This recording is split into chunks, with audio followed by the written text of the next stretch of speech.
Welcome to Divorce, Dating, and Empowered Living. Join each week on a journey toward overcoming life's many challenges to achieve peace, empowerment, and positive transformation. It's time to relax, unwind, and transform your life. Hello, everybody. My name is Amy Sherman, and I am a licensed mental health counselor, the author of Anger Management Program and 99 Things Women Wish They Knew Before Dating After 40, 50, and yes, 60. And I am also a relationship and dating coach and a certified life coach. Plus, the co-host of Divorce, Dating, and Empowered Living show on WGSN-DB Going Solo Network.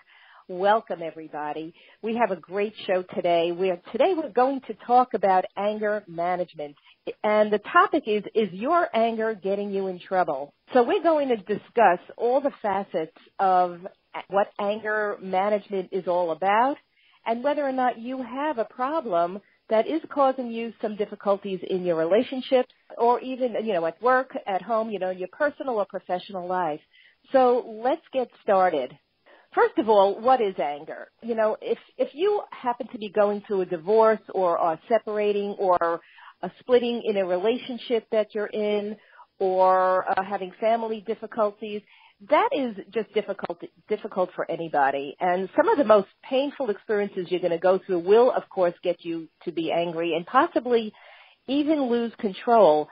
For many people dealing with a bad marriage, the legal system, any kind of lifestyle change can be very frustrating, and the weight of that will carry over into their personal, professional life, leaving them bitter, vindictive, and even rageful. So if you could relate to any of that, we're going to talk about what we could do about it and what it actually means. So just know that anger is a normal emotion. Everyone feels it at one time or another. And it presents itself when you're unable to successfully cope with a situation. That's generally what happens to us. We get angry immediately because we don't know what else to do or how else to feel. And it could be, it's something minor that triggers our anger, or it could be something more serious that really puts us into a fury or a rage.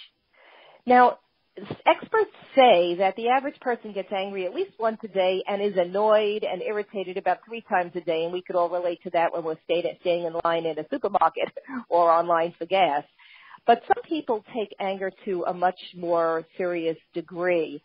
So anger generally can be a positive motivator, and it's a motivator in that it gets you to take action or to even make changes in your life. It's a social reaction to some hurt or insult or something that made you feel bad. However, if you experience frequent anger, it causes you to act in a way that may actually hurt you and may even be dangerous.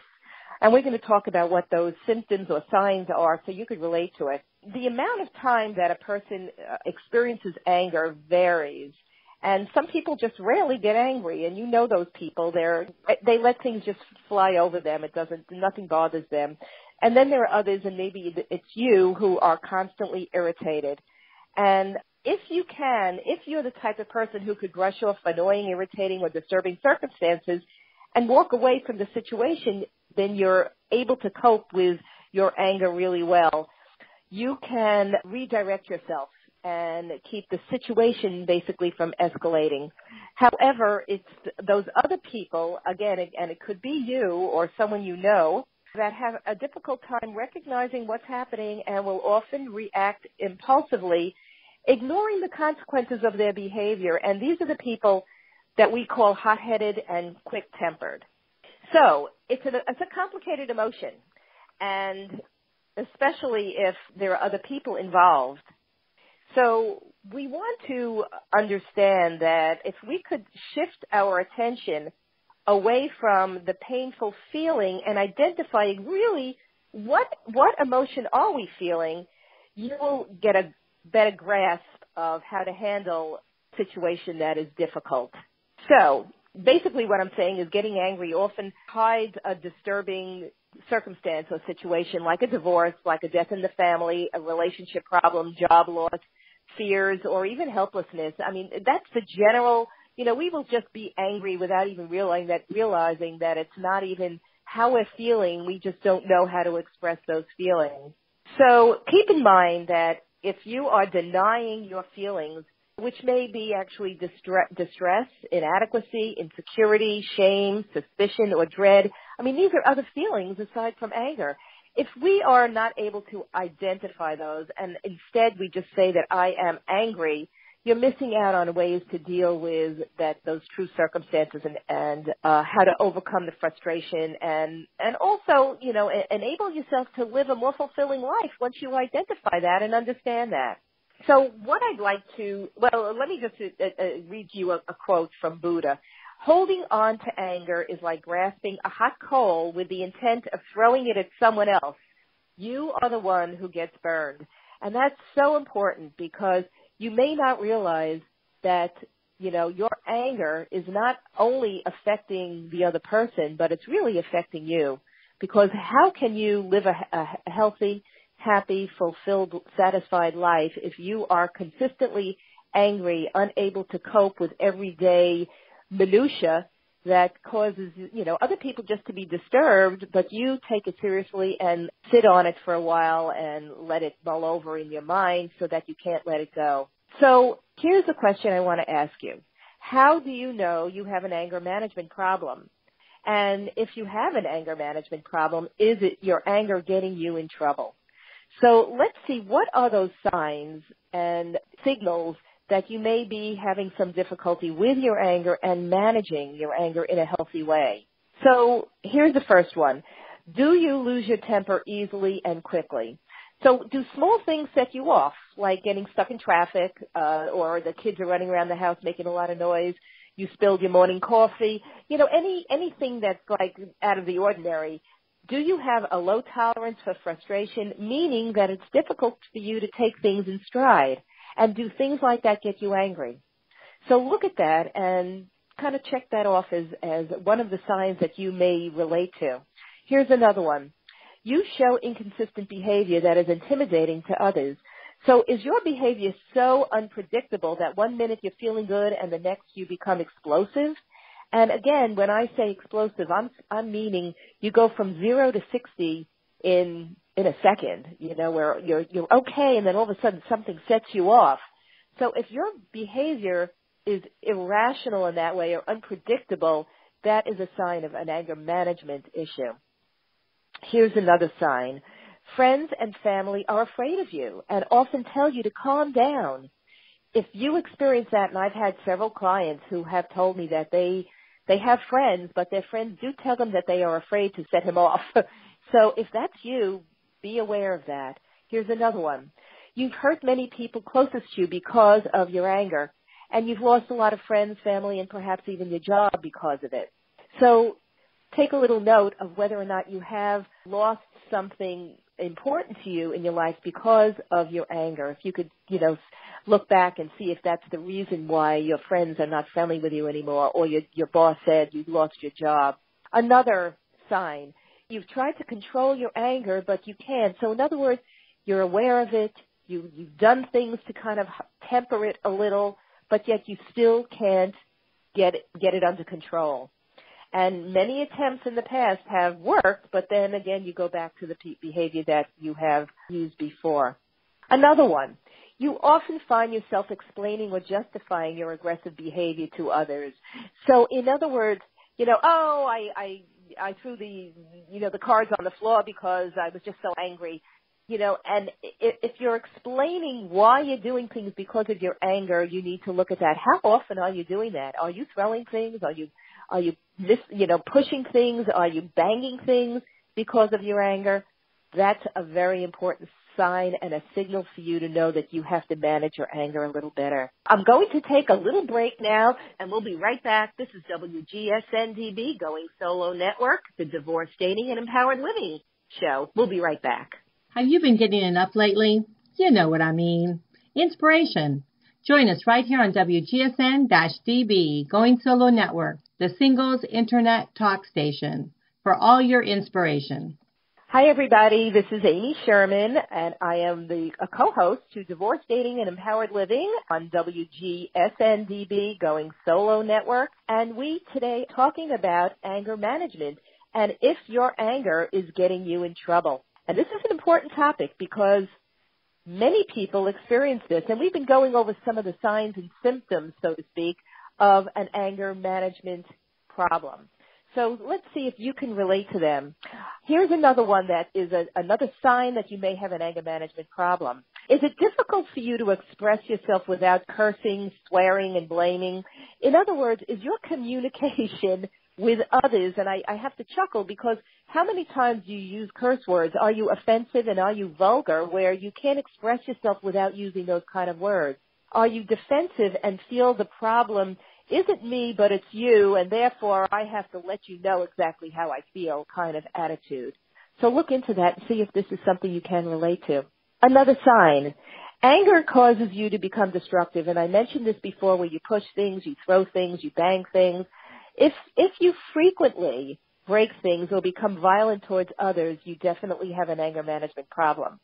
If you find yourself pounding the table, punching a door, or even throwing things to make a point, you have an anger management problem.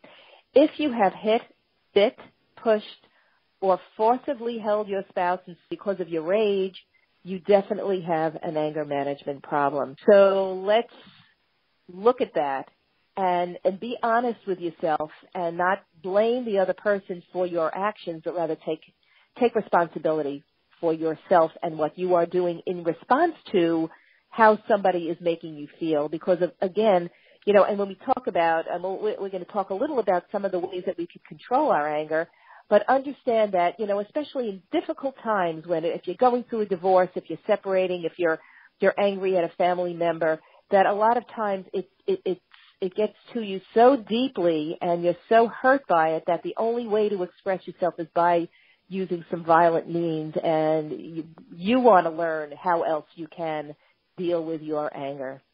Another symptom. Your anger spirals out of control, and I mentioned this before, going from 0 to 60 in like a second or 2 seconds.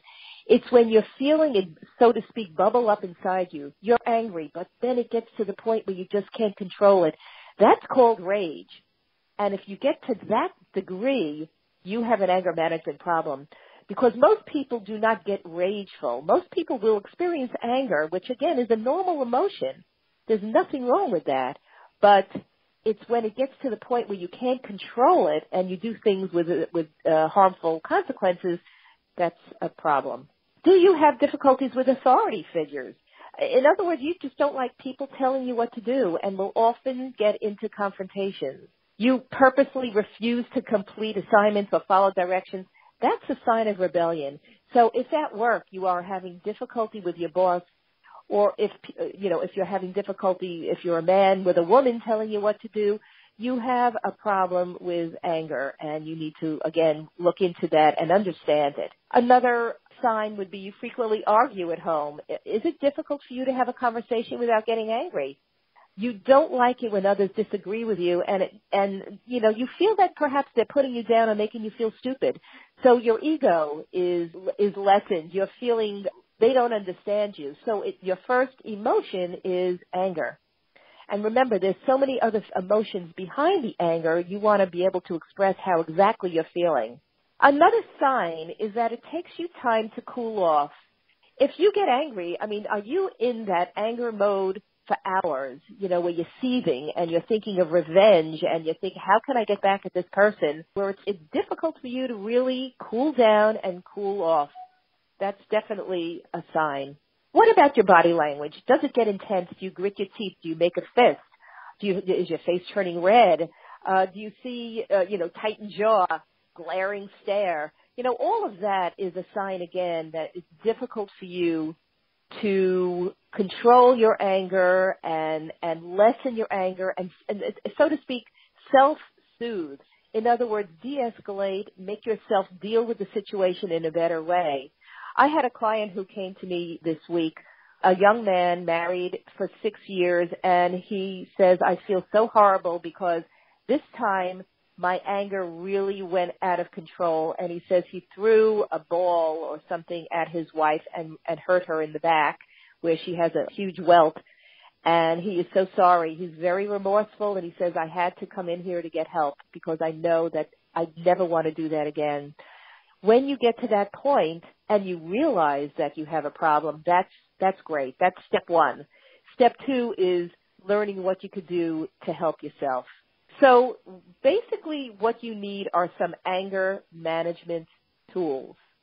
And those tools are very quickly, and I want to go into this on another call because there's so much to go into involved in how you can manage your anger, what kind of tools you could use. But just briefly, there are breathing exercises that you can do. So instead of reacting, you are stopping and breathing, calming yourself down before you get to that point of rage where you cannot control it.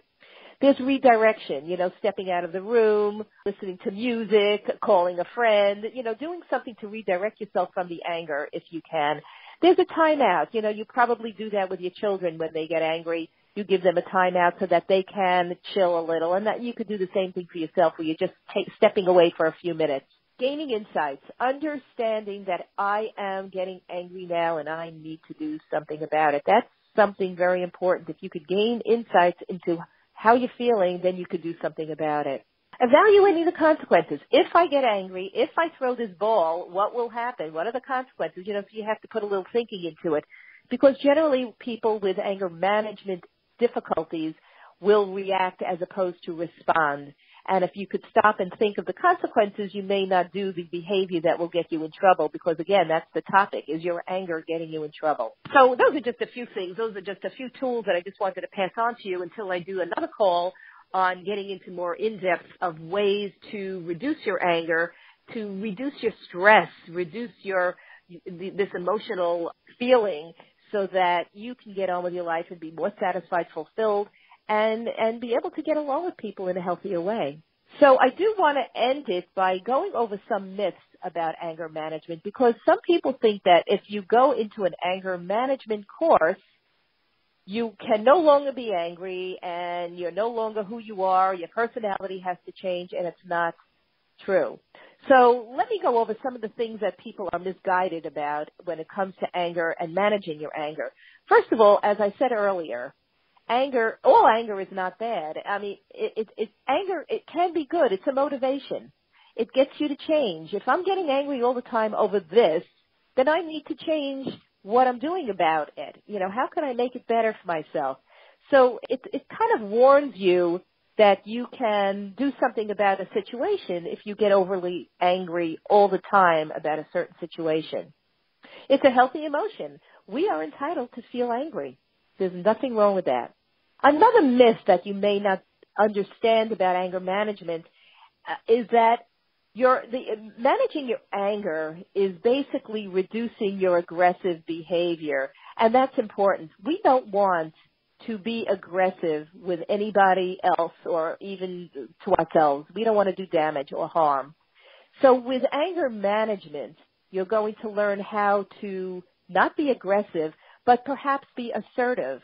In other words, express to this other person how they're making you feel and why you're getting angry about it.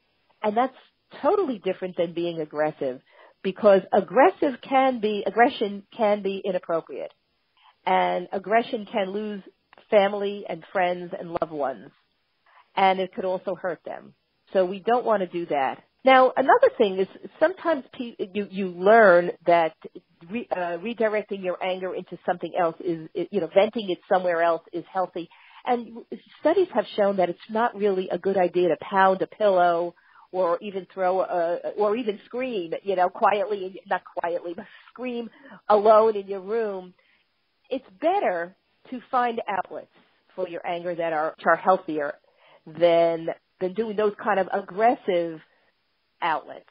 So learning how to let go of things that get you angry is more important than just letting the anger out in a scream in the room by yourself. Do understand that anger can be inherited. And it's not really inherited, but we learn what we see. If your parents were angry, fighting all the time, you are learning those skills from your parents. And it's not that you're not responsible for your own behavior, but this is what you learned as a coping skill. And you can relearn different kind of behaviors. Verbal abuse, violence, and other aggressive acts are things that you have maybe observed in your early, childhood, and those are inappropriate behaviors that you can unlearn through anger management skills. Another myth or thing about anger management that you may not understand or be aware of is that as you get older, sometimes people think they get angrier. And, actually the opposite is true. People mellow when they get angry, when they get older. They kind of, it's not worth it anymore. I'm going to let this go. And so it gives you as you age, you have a broader perspective of life. So you could overlook minor annoyances or even larger annoyances just because, for the greater good, it's not worth it anymore. So if, understand that could happen, as you age, as you get older, you may mellow, and that's a wonderful thing. Another thing with anger and anger management and managing your anger is that there are, as I said before, anger is not the only emotion you could have. There are so many choices. If somebody hurts you, if somebody says something to you that really bothers you and you're very upset about it, you can tell them that I am feeling and come up with something else besides anger. I'm feeling hurt. I'm feeling disturbed. I'm feeling disappointed. I'm feeling frustrated. I'm feeling discounted. I mean, there are so many other words besides angry, and those other words will express how you feel, and you learn that in your anger management, how to use other words and how to express yourself using other feelings so you could really express how it is you are dealing with a situation. I do want to impress upon you that Rosalind Sedaka and I did write an 8-hour and a 12-hour anger management program, which is available on angerconflictprograms.com. You can contact me at amybethsherman@gmail.com as well for one-on-one anger management counseling or coaching if you want a more personal approach to dealing with your anger management. Understand that anger, again, is good and it's appropriate in certain situations, but not every situation, and there are alternatives. And through understanding and getting some anger management insights, you can be a happier, more fulfilled, satisfied person. So there is a light at the end of the tunnel, and I'm hoping that if you could relate to any of these in your situation, whether it's going through a divorce or separating or family issues, I'm hoping that this understanding about anger management will help you get through your day a little brighter and a little easier. So that's today's show, and I hope it helped. Again, you can reach me at amybethsherman@gmail.com or go to angerconflictprograms.com to get an anger management online program. And I look forward to seeing you and speaking to you at the next time. Have a wonderful day.